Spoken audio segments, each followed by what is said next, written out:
பொதுநலத்தை கருதி வாழ்ந்து மற்றவங்கள சந்தோஷப்படுத்தி அவங்களோட சந்தோஷத்தில் தன்னோட சந்தோஷத்தை அடையிறது தான் மெயினாக ஒரு இம்பார்ட்டன்ட் ஆஸ்பெக்டாக இருந்தது நம்மளோட இந்தியன் சொசைட்டி.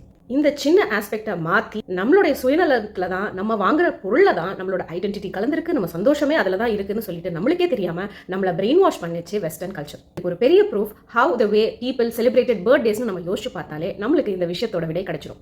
ஏஷியன்ஸை பொறுத்த வரைக்கும் அவங்க பர்த்டே எப்படி செலிப்ரேட் பண்ணாங்க? ஒரு காலத்தில் அவங்க வீட்டில் இருக்கிற பொருட்களை வச்சு ஸ்வீட்ஸை செஞ்சு சாப்பிட்டாங்க. அவங்களோட தேவையும் மீறி அவங்க கிட்ட இருந்த அபண்டன்ஸை மற்றவங்களுக்கு வழங்கி அவங்க ஸ்வீட்ஸ் எல்லாம் மற்றவங்களுக்கு ஷேர் பண்ணி அவங்க முகத்துல இருந்த சந்தோஷத்தை பார்த்து அவங்க சந்தோஷப்பட்டுக்கிட்டாங்க. பல ஆலயங்களுக்கு போய் அவங்க கடவுளை வழிபட்டு அவங்களுக்கு கிடைச்ச குட் ஹெல்த்துக்கும் அவங்களுடைய பீஸ் ஆஃப் மைண்ட் அண்ட் ஹாப்பினஸுக்கு தேங்க்யூ இறைவான்னு சொல்லிட்டு கிராட்டிடியூடா தான் ஒரு காலத்தில் நம்ம பர்த்டேஸை நம்ம கொண்டாடணும்.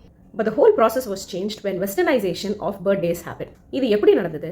பர்த்டேங்கிறது கொடுத்து அவங்க முகத்தில் இருக்கிற சந்தோஷத்தை பார்த்து வரக்கூடாது, மற்றவங்க உனக்கு கொடுக்கறது தான் birthday. So when you're getting more things you should be happyன்னு நம்மளை கன்வின்ஸ் பண்ணாங்க. நீ உங்கள் அப்பா அம்மாவுக்கு கேட்டு ஒரு பர்த்டே பார்ட்டின்னு ஒன்று வை, அதில் பல குழந்தைங்க கூப்பிட வச்சு அவங்கள இன்வைட் பண்ணும்போது அவங்க வரும்போது ஒரு கிஃப்ட்டை கொடுக்கணும் அப்படிங்கிற ஒரு கட்டாயத்தை உருவாக்கிச்சு. சந்தோஷத்தை ஷேர் பண்ணுறதுக்காக பர்த்டேயை செலிப்ரேட் பண்ணுறதை மறந்து போய் தன்னுடைய கிரீட காரணம் காட்டி எவ்வளோ குழந்தைங்க வராங்களோ அதை பேஸ் பண்ணி நமக்கு நம்பர் ஆஃப் கிஃப்ட்ஸ் ஜாஸ்தியாக கிடைக்குங்கிற எண்ணத்தை அந்த குழந்தையோட மனசுல உருவாக்குறாங்க. இதில் அஃபெக்ட் ஆகிறது பர்த்டே குழந்தை மட்டும் கிடையாது, அந்த இன்வைட் பண்ணுற குழந்தையும் தான்.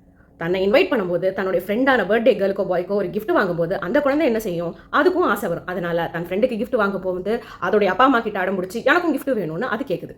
இந்த கிஃப்ட் எடுத்துட்டு போய் அந்த குழந்தைக்கு கொடுக்கும்போது ஒரு காலத்துல சரி பர்த்டேங்கிற கான்செப்ட் தான் உள்ள வந்துருச்சு, அட்லீஸ்ட் இந்த கிஃப்ட் பிரிக்கிற கான்செப்டாவது நம்மளுடைய ப்ராசஸ்ல இருக்கட்டுமே சொல்லிட்டு தோ நம்மளுக்கு முன்னாடி இருக்கிற ஜெனரேஷன் வரைக்கும் இதை எக்ஸிக்யூட் பண்ணியிருப்பாங்க. அதாவது கிஃப்ட்டை உன் ஃப்ரெண்ட்ஸுக்கு முன்னாடி பிரிக்க கூடாது, தட் இஸ் பேட் மேனர்ஸ்னு சொல்லியிருப்பாங்க பல பெற்றோர்கள். இது ஏன் சொன்னாங்கன்னா அந்த கிஃப்ட்டை பிரிக்கும் போது வாங்குற குழந்தைக்கு சந்தோஷமா இருக்கும், கொடுக்குற குழந்தைக்கும் சந்தோஷமா இருக்கும். ஆனால் அதை பார்க்குற மித்த 10-12 குழந்தைங்களுக்கும் அந்த கிஃப்ட் மேலே நம்மளுக்கு வரலையே, நம்மளுக்கு ஆசை இருக்குங்கிற ஆசையும் ஜெலசியும் டெவலப் ஆகும். இதை அவாய்ட் பண்ணுறதுக்கு தான் எல்லாரும் போன அப்புறம் கிஃப்ட்டை பிரிச்சுக்கலாம்னு அப்பா அம்மா சொன்னாங்க. ஆனால் இந்த விஷயத்துக்காக ரிசர்ச் பண்ணும்போது தான் எனக்கு ஒரு ஷாக்கிங்கான உண்மை தெரிய வந்தது. அமெரிக்காவில் இந்த கிஃப்ட்டை எடுத்துட்டு வந்துட்டு அவங்களுக்கு முன்னாடியே நம்ம பிரிக்காம போய் அதை உள்ள எடுத்துட்டு போய் வச்சானா that is an offensive attitude. அது உனக்கு அந்த ஆள் மேலே இன்ட்ரெஸ்ட் இல்லைனா தான் அதை கொண்டு உள்ள வைப்பேன்னு அவங்க ஒரு கட்டுக்கதை விடுறாங்க. எப்படி ஜஸ்டிஃபை பண்றாங்கன்னா அதை பிரிச்சு பார்த்துட்டு சந்தோஷம் அடையுதுல அந்த குழந்தை, அந்த சந்தோஷத்தை பார்க்கும்போது கொடுக்குற குழந்தைக்கு ஒரு சாட்டிஸ்ஃபேக்ஷன் உண்டாகும், அதுக்காக தான் இதை சொல்றோம்னு அவங்க சொல்லிக்கிறாங்க. ஆனா இதை நல்லா யோசிச்சு பாருங்க, இதில் இந்த சந்தோஷங்கிறது கொடுக்குற குழந்தைக்கும் வாங்குற குழந்தைக்கும் தான் இருக்குமே தவிர பார்க்குற குழந்தைங்களுக்கெல்லாம் ஏக்கம் வந்துடாதா? ஒரு குழந்தைய பார்த்து பல குழந்தைங்க ஏங்கி இல்லாட்டி ஜெலஸாறது ஒரு பாசிட்டிவான ஒரு என்விரான்மெண்ட்டை உருவாக்குமா?